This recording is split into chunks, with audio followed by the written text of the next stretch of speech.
باب 91 الوعظ في واجغول والاقتصاد هكذا فيه واجغ قال الله تعالى ادعو ند إلى سبيل ربك بالحكمة والموعظة الحسنة من سورة النحل آية 10 وعن أبي وائل شقيق بن سلمة قال كان لاتن ابن مسعود رضي الله عنه يذكرنا ما أنتنا نوم في كل خميس كلا الخميس مرة دواتر فقال له رجل غوركو يا أبا عبد الرحمن لا وددت ميلك أنك هران ذكرتنا أندتنا من واجد من كل من كلا نلاند كل ميلي كل بوراني لا فقال لي أما إنه فامسكوني يمنعني قائلا من ذلك إذن أني أكره من أني أن أميل لكم في وتمساتنا ومسون جانكم سنعلم يندو من كريم واجتنا وإني من أتخولكم قدواني من ويلتنا بالموئذة واجنكم من نويننا أنكم كما كان ونلات لنهم رسول الله صلى الله عليه وسلم يتخولنا هم ويلتنا إنو من كدبها واجنكم محافظة السامة كمخافة كهلغل السامة اتنانغول علينا إدو أمين متفون عليه يتخولنا هم ويلتنا إنوم أي يتأهدنا هم ووينا إنوم ونبي يغزاني عمار بن ياسر رضي الله عنهما قال يسميت من رسول الله صلى الله عليه وسلم يقول هم ماك إن طول صلاة الرجل عندنا جوتغول جلد غوركو وقصر خطبته إرأبدغول خطبة ربي جلد نجوتا ما إن تنكو هلايدون من فقه مرد فامغول مكونغو فامو مكون فاطيلوا الصلاة جوتني جلد وقصر الخطبة ربي دين خطبة رواه مسلم فأتي هكي يلتتدين في اللي تدين حديثي أنكو جيو نمجنو في يلتغلون أتي هكي وان أبي يغزاني في اللي تدين حديثي عمار بن ياسر رضي الله عنهما قال وسمعت منني رسول الله صلى الله عليه وسلم يقول بماك إن طول صلاة الرجل عندنا جوتغول جلد غوركو وقصر خطبتي رأبدغول خطبة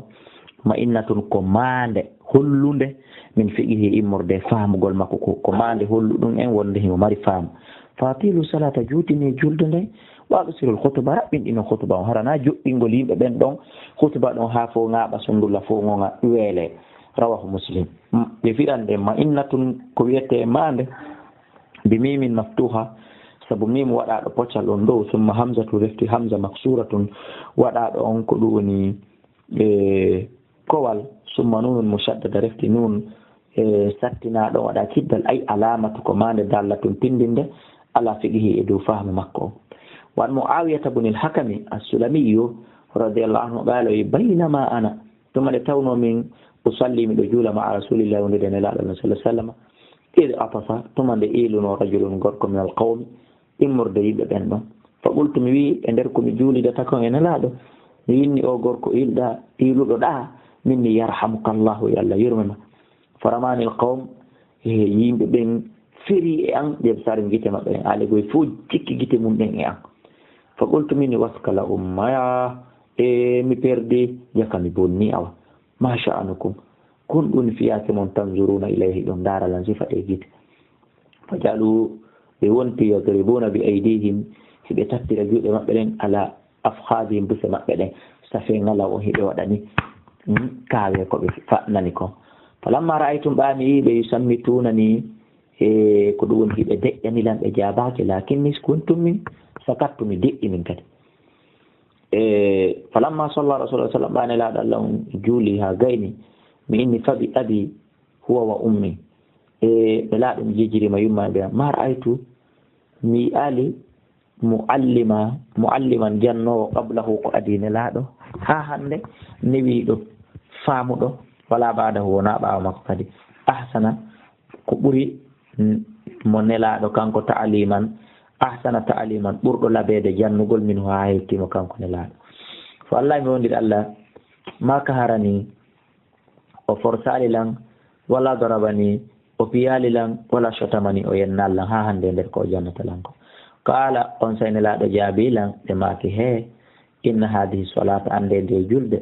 la yasluhu duwaka moƴƴata hana fiya e nder mayre shay'un hay e hunde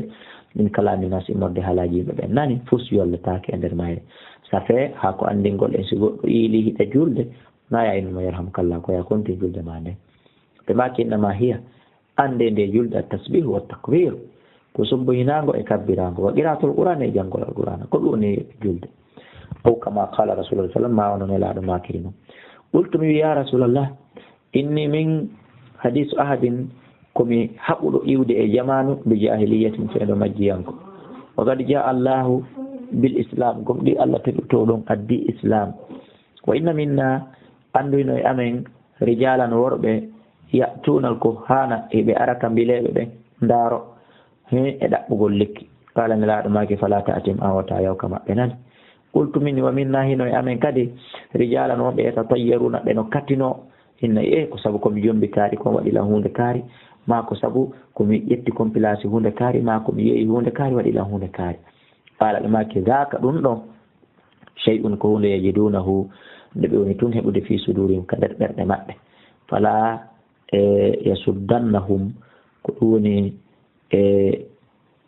ɗum uddantaɓe hay e hunde ɗum aransataɓe legoyi hay e hunde rawa muslim a legoyi ko hunde nde tawata ko fotuno ɓe miijo ka wonke maɓɓe ɓe acca ton asukul ko wiyete perdi bi dammi sa'i sabu waɗegol sum en ndu on tural almusallasa tammita ɗon almusibatu ay ko masibo e bone an e nambaran wal faji'a ɓe mana e ɗen ƴere ma ka harani forsali lan ay mana harani ko ɗum woni ɓe dolali lan wa anil irbadi bun sariyata radiallahu anhu qala wi wa'azana rasulullah sallallahu alaihi wasallam nelaɗo allah waajino men maw'izatan waaju wajilat ko ɗum woni hulɓingu min huli min ha immorde waaju ngun alqulubu ɓerɗe ɗen wa darafatu yuppi min ha immorde waaju ngun al uyunu gonɗi ɗi gite ɗen gonɗi wa dakara al hadis o janti hadis o ha kati ɗon waga sabaka gomɗi feƴƴino